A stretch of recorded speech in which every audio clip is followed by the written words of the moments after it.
Une charrette, un homme, une vie. Shaini, 59 ans, vit à Slatina, près de Fuché, Kosovo. Tel un homme oublié par le XXIe siècle. Sa maison n'a ni eau ni chauffage, ni internet, ni même un plancher digne de ce temps. Pas de télévision, pas de radio, pas d'ordinateur. Il ne possède qu'une seule chose, une charrette. Avec elle, chaque jour, il parcourt les routes du Kosovo pour ramasser des canettes vides. Tous les matins, à 7 heures précises, il pousse sa charrette vers les restaurants des pins de Slatina. Le soir, vers 19 heures, il vend son butin au village de Harilac, près de l'aéroport de Pristina.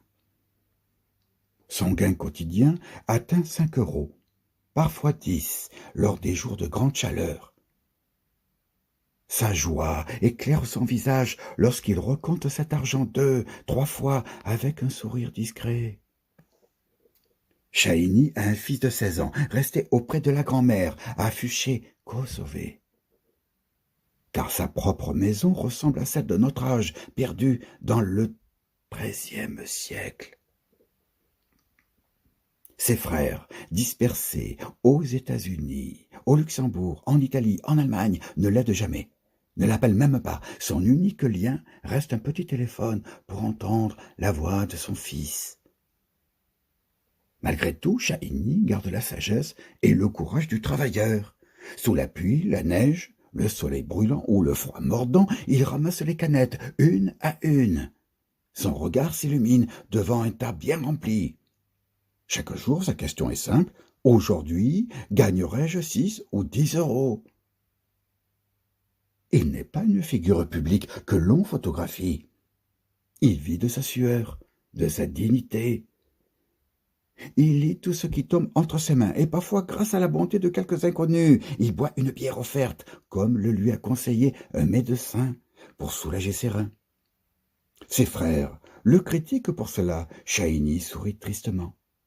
Comment pourrais-je, sans argent, acheter des bières? Il est l'image même de l'homme qui survit à la douleur et à la misère, sans jamais céder son honneur.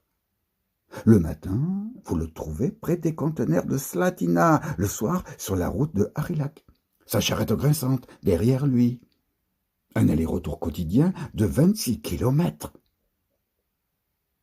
Ce portrait de Shaini pourrait devenir le sujet d'un documentaire pour témoigner de ceux qui vivent sans aide dans l'ombre de notre siècle. Ce matin, j'ai bu un café avec lui. J'ai ressenti sa vie, ses luttes, son combat pour exister. Demain, je ne sais pas si je reverrai Shaini, mais son histoire parle d'elle-même, bien plus que ce simple portrait.